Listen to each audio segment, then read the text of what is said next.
8 de la mañana y 11 minutos en Bogotá, Colombia. Contacto directo con la doctora Sandra Valderrama, jefe del área de infectología del Hospital de San Ignacio de la Universidad Javeriana en la capital colombiana. Doctora Valderrama, buenos días. Gracias por acompañarnos en el informativo de NTN 24.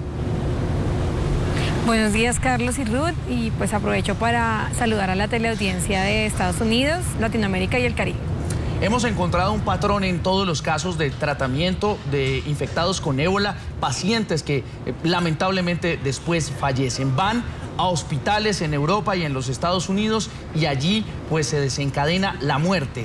Este patrón, esta forma de tratar a los pacientes genera algún riesgo para otros que pudieran entrar en contacto con la enfermedad, por ejemplo, las enfermeras. ¿Cómo tratar esto que ya se está volviendo como un patrón, algo que está sucediendo en todos los casos? De lo que dices hay dos cosas muy importantes. La transmisión que produce el virus es una transmisión por fluidos corporales, es decir, cualquier transmisión por sangre, sudor, orina, a mucosas o a piel no intacta puede producir que la persona que está en contacto adquiera la infección. El otro punto es el alto riesgo que tienen los trabajadores de la salud, porque efectivamente los trabajadores de salud van a entrar en contacto con los fluidos corporales del paciente que atienden. ¿Qué es importante en esto? Tomar todas las medidas de prevención. Claramente estas personas necesitan atención, tenemos las personas que trabajamos en salud ese compromiso de atender y también tenemos el compromiso de cuidarnos, y de esta manera pues los hospitales tienen que garantizar todas las medidas de protección a su personal, y tenemos que capacitarnos las personas que trabajamos en salud en utilizar adecuadamente estas medidas para evitar la transmisión del virus. Doctora Valderrama, voy a invitarla a verle un gráfico de las medidas de seguridad. Los empleados del Hospital Presbiteriano de Dallas están teniendo mucho cuidado, más cuidado con la enfermera contagiada Nina Pan que el que tuvieron con el paciente fallecido Thomas Eric Duncan. El hospital está llevando a cabo las siguientes operaciones en sus interacciones con la enfermera.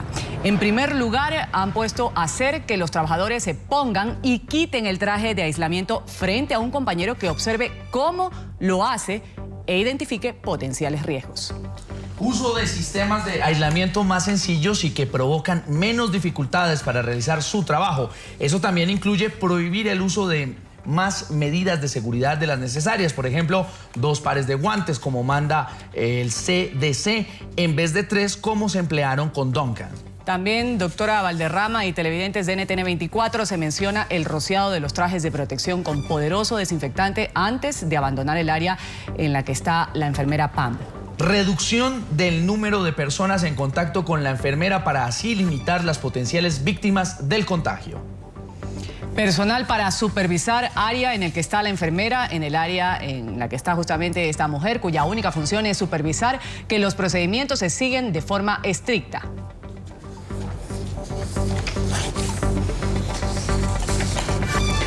De acuerdo a lo que usted ha escuchado, doctora Valderrama, ¿qué le falta a este esquema de seguridad o es suficiente para evitar que una persona que trata a un contagiado con ébola también resulte con este virus? Probablemente debe ser suficiente. Necesitamos más experiencias, pero probablemente los casos de transmisión, el caso de transmisión autóctona en los Estados Unidos, responde a que existió alguna falla en esa protección total que tuvo la enfermera al atender el paciente. Muy bien, doctora Valderrama. Por último, también encontramos los protocolos en los aeropuertos. ¿Son adecuados? ¿Qué deberían tener en cuenta las autoridades a la hora de verificar el estado de salud de una persona en una terminal aérea?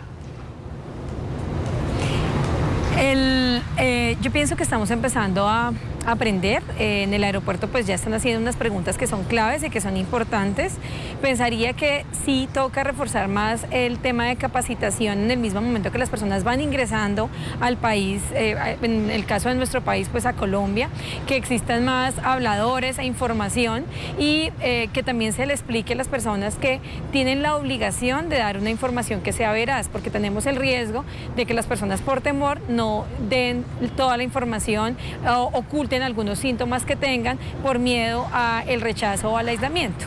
Doctora Valderrama, si bien hemos visto casos de pacientes con ébola que han llegado a Estados Unidos curados, hay otros, en cambio, que empiezan de manera controlada y luego empeoran su caso o fallecen. Le pregunto yo cómo es la evolución, la cronología de esta enfermedad. Se sabe que del día 7 al 9 se diagnostica, empiezan los primeros síntomas, pero ya a partir del día 13 o 12 ya casi el tratamiento no responde de la forma adecuada.